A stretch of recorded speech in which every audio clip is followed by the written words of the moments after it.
Where shall we go today? Where shall we go? Where do you want to go today? Let's explore Manchester. Now, some of the architecture in Manchester is quite good, like that one, which is very tall and very old. It's been there for a very long while, but it's been replaced by that building there, which is quite smart, but I don't know. I'm not liking it at the minute, but I'll get there. Behind me is Victoria Railway Station, but it's not very Victorian because it's made out of recycled carrier bags. That's more like 60s station. I'm outside one of the old Cooperative Building Society Limited buildings, which is quite tall, and was replaced by the ones you saw momentarily. It was also replaced by that one as well, which isn't as nice as the other ones. Another building that looks like it might have been made from old carrier bags is the National Football Museum. I'd love to go in because I love football, as you know. But sadly it's closed, so I can't. Oh, good. It's not all bad though, because here I am at the front entrance of the football museum, which is quite a big building to be fair. But they've still got the playground with all the bits and pieces on it that are kind of football related. Sadly, you can't play in them because of the virus. Like many towns and cities, it has a map, so you can tell where you are. So when you get lost, you know exactly where you are, even though you've never been before and you've changed the city. So you're lost anyway, but at least you know that I'm there. But I don't know I'm there because I could be anywhere. I'm lost. Manchester is famous for combining the old with the new. So here we've got the old Manchester Cathedral, which kind of is a nice big chunky building. And then on the other side of the road, we've got these new office blocks that have just been built, and then some more which are currently still being built. So it's the old and the new, and if you look carefully you can see the reflection of the church in the buildings, except you can't because I'm at the wrong angle, sorry. Like most towns and cities, Manchester has a river, and that's the reason why it's here, because they like water in the oldie days. And that down there used to be the bus station back in the day. Now it's just a place for some metal to be stuck. This is Deansgate, and it used to be a busy road, but now it's only for cyclists and pedestrians because apparently the COVID virus doesn't like being on a bike, so it gets rid of it really quick. So they made lots of areas cycle only, which is really clever. I think Donald Trump had something to do with it, to be fair. If you like posh clothes, you can do a lot worse than come here, which is New Cathedral Street, which is new because it was built after the uncontrolled explosion that happened many years ago. This building here is one of the oldest buildings in Manchester, and it has moved, to my knowledge, 3 times, as in the whole building. Last time I saw it, it was about 200 yards that away and facing the other way. Before that, it was inside a shopping centre, but here it is, Shambles Square, currently located here. But don't blink, they might move it again, it's on wheels. Not far from here was where the uncontrolled explosion occurred, right near that phone box there. And the irony was, at the time, I had a job in New Look, which was, there it is, there where the bank is. Thankfully I wasn't working that day, plus they'd evacuated the area. There was no serious injuries, just a huge amount of destruction and a whole rebuild of everything, including the bridge. But yeah, close call. Here we are under the tunnel, which has got loads of shops in it, none of which I recognise. They've all changed, apart from this one here, which is Boots. That's the only one that's still in the same place as it was when I was here, which was like 20, 30 years ago. Crikey. You would think in a busy city that somewhere along the way they'd have a sex shop, but apparently not. They don't do second-hand stuff here. Weird. In fact, it's fair to say I don't recognise many of any of these shops that are currently here.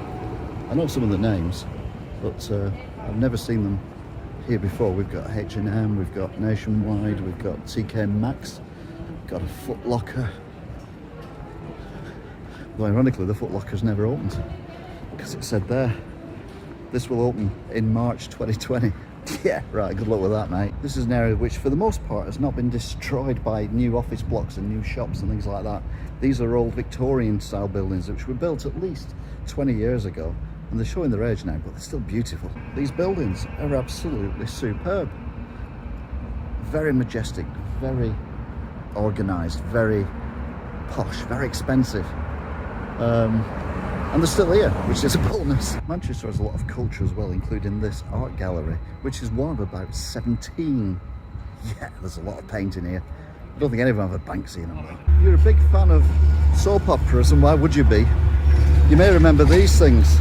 which are the trams, which caused the death of a bad man in, what show was it? I think it was Emmerdale's Street, when he ran in front of one and got hit by it. And that was filmed here in Manchester, because they've always had trams since like forever. Now that is what you call business initiative. Basically making the most out of a crisis by riding a bike with sanitizer on it and charging people. That's brilliant. That is genius. That guy's the next Donald Trump. Oh God. This building behind me, which is massive, is also very, very round as well. And it's a library, which is a bit stupid really, because books are not round. Books are flat, and you need I don't understand how that works. How can you have a round library?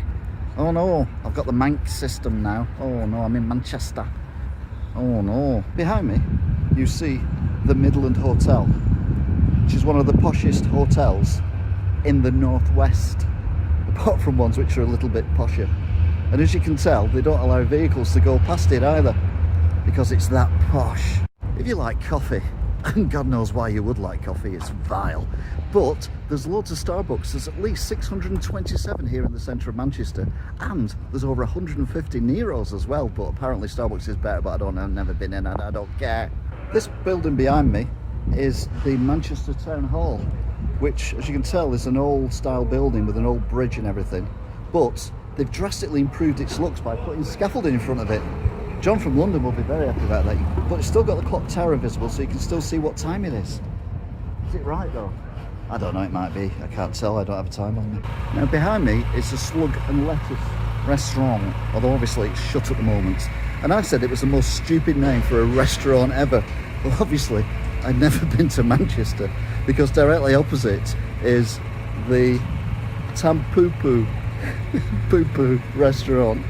I love it. There's some major work going on at the town hall at the moment, as you can see by this board, which cuts underneath the two bridges. There's actually two bridges as well. I didn't know there were two bridges, I thought there were one, and even then I didn't think there was one.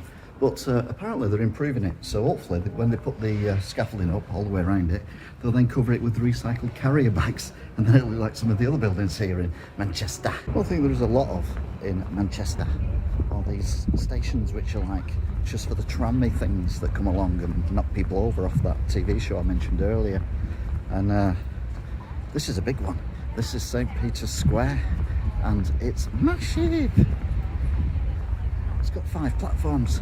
Well, 4, but I mean, it's near enough to 5, isn't it? As we saw earlier, Manchester has a railway station called Victoria Railway Station, even though it was obviously made recently because it's covered in plastic bags. This, however, is Manchester Central, which was a railway station back in the oldie days, but then stopped being a railway station, started being a car park, then it stopped being a car park and then started being a venue, and then it stopped being a venue, and now it's a Nightingale Hospital.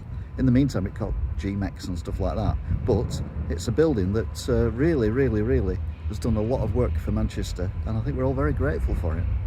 That's a bit serious, that one, I do apologise. Once again, the old merges with the new, and we've got a rather fabulous old building there, even with a chimney still on it, and then it's surrounded by all these brand new buildings which have been built or being built at the moment. There's the Midland Hotel again, there's GMEX, but what they've done is they've put a lovely water feature in there as well, with a lovely fountain. Ain't that pretty? There aren't a huge amount of statues here in Manchester, but there's one here which is to Barbara Elliott, apparently. Don't know who Barbara Elliott is. I think it might be something to do with that movie, with that woman and sexy lady and then space and all that. Here we've got a really old building, the Britain's Protection, it says on it, and it's a pub, and it said it was founded 1811, which was 11 minutes past 6 last night. It looks a lot older than that, unlike the buildings around it, which look a lot newer than it, including that one there, which is actually a new building. It looks like an old building, and the poshiest hotel in Manchester, which is that one there, which is the Bilton Hotel or something, I don't know. I can't afford to even look at it, never mind. In fact, I've looked at it too long. So there we've got another old building, which is the City Road Inn. Again, it's shut because of restrictions, but again, all the new buildings popping up around it. Manchester is changing and changing fast. Around here used to be some kind of nightclub or something, and I think they did CDs and stuff like that as well, but I can't remember where it was. or even what it was called, because I never went. It was meant to be a nightclub, and it was like underground, and it was like a garage and stuff, but nope, no idea. No idea at all. One issue with tall buildings is when you clean the windows, you have to have sail. Brilliant. Where shall we go today? Where shall we go? Where do you want to go today? Let's explore. Like most